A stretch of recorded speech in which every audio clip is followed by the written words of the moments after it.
Biggest stars, one of our busiest and one of the nicest guys you'll have the pleasure to meet. Hugh Jackman is currently shooting the new Wolverine film and is about to release Rise of the Guardians. But it's his role in Les Mis that's generating an Oscar buzz, and he sat down to have a chat with Richard Wilkins.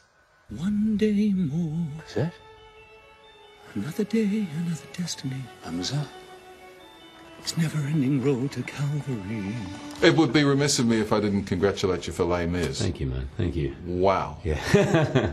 I saw it last night for the first time, and I don't think I'll be honest, I've never been more nervous to watch something because we put so much into it and I knew kind of what was at stake, and it's not very often movie musicals get made, and ones as good as this don't come up that often, so I think Tom Hooper, the director, has really pulled off something great.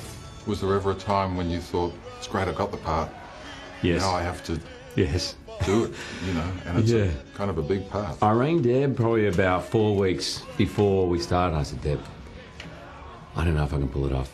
It's so much, it's so big, in every way I'm feeling some doubts. And she said, good. I said, what do you mean good? She goes, well, you can't play Jean Valjean and not have that cross your mind at some point. She said, it's an iconic part, it's an iconic literary character, and it should be daunting. If it's not daunting to you, then you're the wrong guy for the part. And I was like, okay, you're right again. Here we go. She keeps earning her money, doesn't she? Yeah, it's not being so wise. Mate, just finally, we're going to talk plenty more about that over the next couple of weeks, I think, but good. Have you got a spare space on the mantelpiece? Mate, I know the risk Tom Hooper took, the studio took, and everyone took having a go at this one. If there's any of that talk, and there is. Look, when I saw the movie last night, I was really proud of it. When I saw what I did, I was like, I don't think I could have done better. Like, I'm happy with it, you know, with what I did. So if any of that stuff comes up, great. And if it doesn't, I don't want to feel like in any way that the movie's not good. I'm really proud of it. So I suppose that's a trap to talk into. But thank you for bringing it up. Congratulations.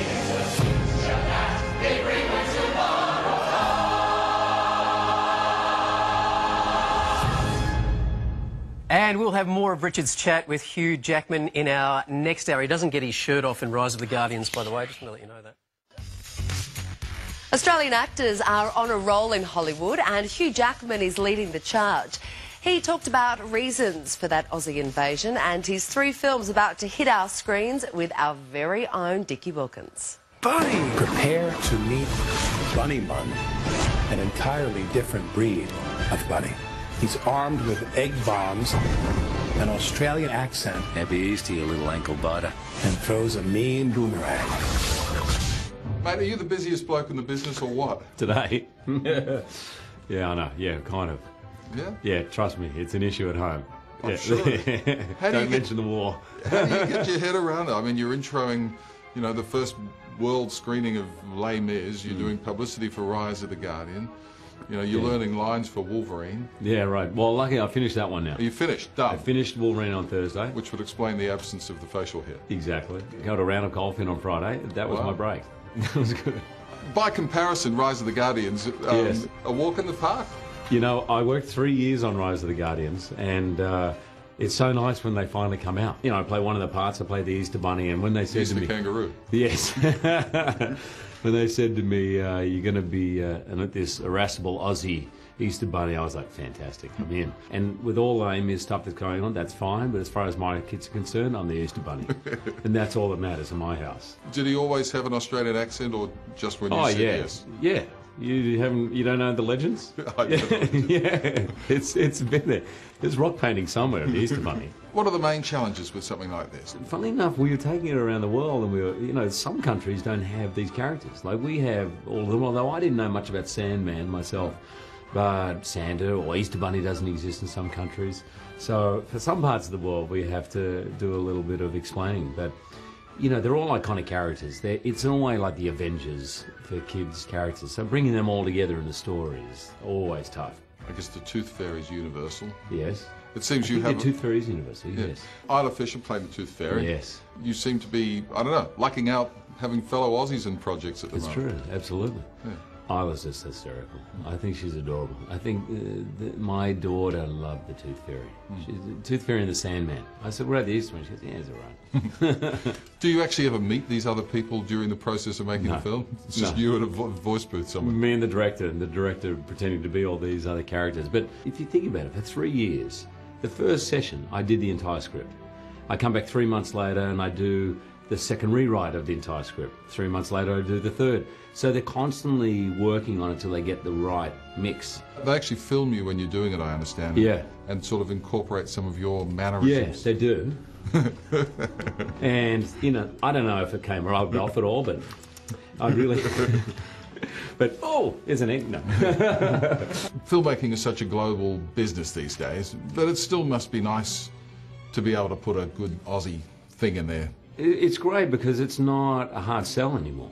I remember hearing stories about Mel Gibson when he first went to Hollywood, and of course they had to dub Mad Max, the original, because they won't understand the Aussie accents, you know. So the first Mad Max, if you get it in America, has all got American accents on it, American actors dubbing it. I think Australia, culturally, we're just so much in the forefront now. And you see actors with Australian accents even when it's not written for that. You know, I'm a proud Aussie. Well, Aussies aren't a novelty anymore, they're just damn good, aren't they? Yes, it's still cheap, so it's good. So Wolverine's done, you're completely wrapped? Yeah, and I'm really excited about it. I'm really thrilled with what happened. Jim Mangold did a great job. I definitely feel we are right up there as the best in the series, so I feel very confident. And working here in Australia has just been a joy. I think Sydney-siders have loved having you, knowing that you're making this thing back in your hometown too. Oh, no one's loved it more than me. Come on, mate, I'm the luckiest guy alive. I managed to have this blessed career that I really never thought would happen, and then be able to shoot it back here at home, you know. Still swim in Bondi every morning. It's a good life. Does it feel like you're at the top of your game, or has it felt like that for a while? It probably feels like I'm higher than I have been. And every way along I thought, this is great, I'm cool.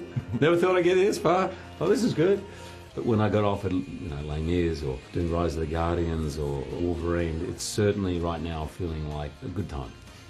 I'm very, very happy. I'm very lucky, and I certainly don't take it for granted. Mate. Thanks, mate. Congratulations. Good on you. Richard, thanks, buddy. Thank you. Ho, ho, ho.